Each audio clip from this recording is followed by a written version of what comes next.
All right, let's take a look at special right triangles. The two special right triangles we're going to look at are the 45-45-90 triangle and the 30-60-90 triangle. This one is special because it's an isosceles triangle. It's symmetrical, so you see it a lot in things like brackets and in braces for frames and construction. So you see it a lot. So there's some shortcuts we're going to learn about those triangles that'll be helpful. 30-60-90 triangles are special because, well, they're actually exactly 1/2 of an equilateral triangle. So we'll look at those two. First, our 45-45-90 triangle. In a 45-45-90 triangle, the legs, if we call these L, AC and BC are legs, and AB is the hypotenuse, then we know the hypotenuse is always the length of a leg times the square root of 2. How do we know that? Well, let's pretend that we don't know that, and we'll just go back to Pythagorean theorem. We could call this A, this B, and this C. So let's go ahead and see what C actually is in terms of the legs. So let's say L squared plus L squared equals C squared. And let's see what we get. L squared plus L squared, that gives us 2L squared. So we could take the square root of both sides to solve this for C. Okay, and the product rule tells us we can split that up. The square root of 2 times L squared is the same as the square root of 2 times the square root of L squared. And the square root of C squared is just C. And the square root of L squared is just L. So we get L times the square root of 2 equals C. So our hypotenuse is always going to equal the square root of 2 times a leg. If you know the length of a leg in one of these triangles, save yourself all this trouble. Save yourself the trouble of going through the Pythagorean theorem. Simply multiply it by the square root of 2 to get the hypotenuse. If you know the hypotenuse and you need to find a leg, simply divide it by the square root of 2 to get the length of a leg. Let's try a couple of examples. Here, could we find x? If you forget how to do these, if you forget the shortcut, if you're on the SAT next year and you forget it, just go back to Pythagorean theorem. You know, if this is 45, then this must be 45, and then you'll recognize that it is an isosceles triangle, and you can just do Pythagorean theorem. But if you remember this, you can save yourself some time. The hypotenuse will always equal the length of a leg times the square root of 2. Simple as that. Let's try another one. Here, could we find x? Well, the length of the hypotenuse is always going to equal the length of a leg times the square root of 2. So x is going to equal 6 square roots of 2 times the square root of 2. What is the square root of 2 times the square root of 2? It's just 2. So x is 12. All right, good. Let's try another one. Here, could we find x? The hypotenuse is always going to equal the length of a leg times the square root of 2. 7 square roots of 2. Done. Again, if you forget, just go back to Pythagorean theorem, and you can say 7 squared plus 7 squared equals x squared. And you can crank this out. 49 plus 49 equals x squared. That's 98 equals x squared. And you take the square root of both sides. And you probably recognize that you can factor 49 back into square root of 2 times the square root of 49. So you're going to get 7 square roots of 2 is x. Okay? But if you know the shortcut, you save yourself all this work. So it's a good thing to remember. Especially if you get into physics, you're going to use this a lot. So it's a good trick to know. Here, could we find x? Well, the hypotenuse will always equal the length of a leg times the square root of 2. X equals 8 square roots of 2 times the square root of 2. And the square root of 2 times the square root of 2 is simply 2. For those I do have some students who trip up on this sometimes. The square root of 2 times the square root of 2 is the square root of 4. And that's why it's just 2. So we get x equals 16. Okay. All right. Shall we try one more?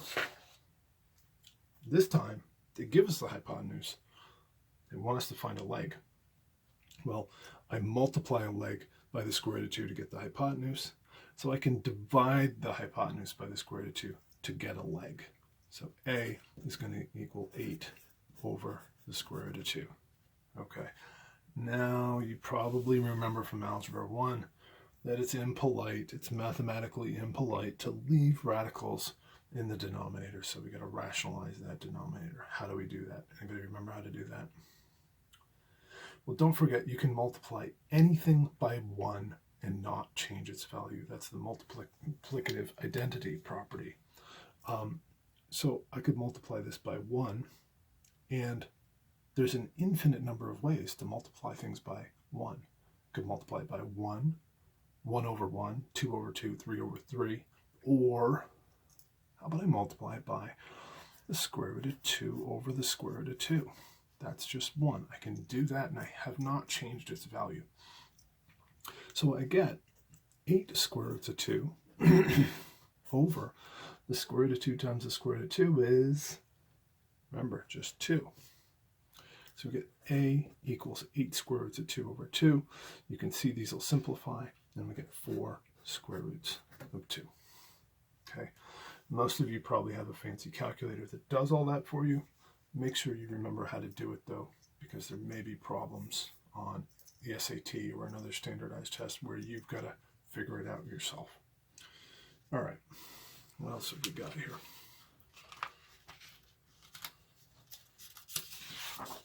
Find B. Okay, same thing. Here I have the hypotenuse. I want to find a leg, so I'm going to divide the hypotenuse by the square root of 2 in order to get the leg. Again, we've got to get that radical out of the denominator. We've got to rationalize the denominator. So we'll multiply it by 1 in this form, square root of 2 over the square root of 2. So I end up with 6 square roots of 2 over, don't forget, the square root of 2 times the square root of 2 is 2. I'm going to get 6 divided by 2 is 3 square roots of 2. Okay? All right, let's take a look at our other triangle, our 30, 60, 90 triangle. And in a 30, 60, 90 triangle, the length of the hypotenuse, h, is 2 times the length of the shorter leg. Now, recognize in this triangle, the legs are not the same length. This guy here, opposite the 30-degree angle, is the shorter leg. We call him S. And the length of the hypotenuse is going to be 2 times S, 2 times the length of the shorter leg. And the length of the longer leg, L, is S times the square root of 3. It's square root of 3 times the shorter leg. Now, where does this come from? How is it that the hypotenuse happens to be exactly twice the length of the shorter leg? Well, if you consider this AC a line of symmetry or a line of reflection, you can flip that triangle over, come up with a congruent triangle over here. It's also S and 2S, and this is 60. And you can see what we really have here is an equilateral triangle. So that means this side has to be the same length as this side and this side. They have to all be congruent. So it makes sense that this short leg is going to be exactly half the length of this hypotenuse. Okay. And why is this one the short leg times the square root of 3? When we get into trigonometry in the next lesson, you'll see why. Actually, we can prove it also with Pythagorean theorem. If this were, let's go ahead and call this B, and we'll solve for it. S squared plus B squared equals the quantity 2S squared. So we're going to get S squared plus B squared equals 4S squared.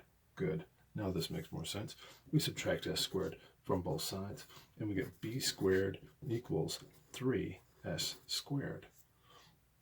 We can take the square root of both sides, and we're going to find that b equals the square root of 3 times the square root of s squared.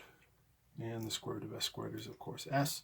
So we get b equals s times the square root of 3. Okay. Again, you can save yourself all that trouble if you remember this trick where the hypotenuse is always 2 times the length of the short leg, and the long leg is always the length of the short leg times the square root of 3. Let's try a couple of examples. Here, they want us to find x and y. Okay? Which one's the short leg? It's always going to be right across from the smallest angle, the 30-degree angle. So that is s. And we know the hypotenuse in a 30, 60, 90 triangle is going to be 2 times the short leg. So y equals 2 times 4 square roots of 3 over 3, which is 8 square roots of 3 over 3. And x represents the long leg. We know x is always going to equal the short leg times the square root of 3. So it's going to be 4 square roots of 3 over 3 times the square root of 3. And we can simplify that. The square root of 3 times the square root of 3 is, that's right, 3. 4 times 3 over 3. Of course, the 3's cancel, and you just get 4. Okay? Let's try another example. Here, they want us to find BC. Okay? Now, BC is the hypotenuse. It's always going to equal 2 times the shorter leg. But which one's the shorter leg here? This guy over here. That is S. So I kind of need to work my way over here to get S so that I can find 2S. If this long leg equals S times the square root of 3, 4 square roots of 3, my long leg equals S times the square root of 3. Well, what's S here? Divide both sides by the square root of 3 and you'll get S equals 4. So what's the hypotenuse? 2S, which is 8. Good. What do we got here? Oh, a quilt has the design shown in the figure, in which a square is divided into 8 isosceles right triangles. If the length of one side of the square is 3 inches, what are the dimensions of each triangle? Okay, so if each side of the square, I think this is what they're saying, is 3 inches, what are the dimensions of each triangle? Well, each of these would be 1.5 by 1.5. And the question is, how long would the hypotenuse be? Well, hopefully you recognize this as a right triangle. This is one of our special right triangles. This would be our 45, 45, 90, because you'll also hear it referred to as an isosceles right triangle. So our hypotenuse is always going to equal the length of a leg times the square root of 2. So we're going to have 1.5 times the square root of 2, which you know I want to rewrite as 3 halves times the square root of 2.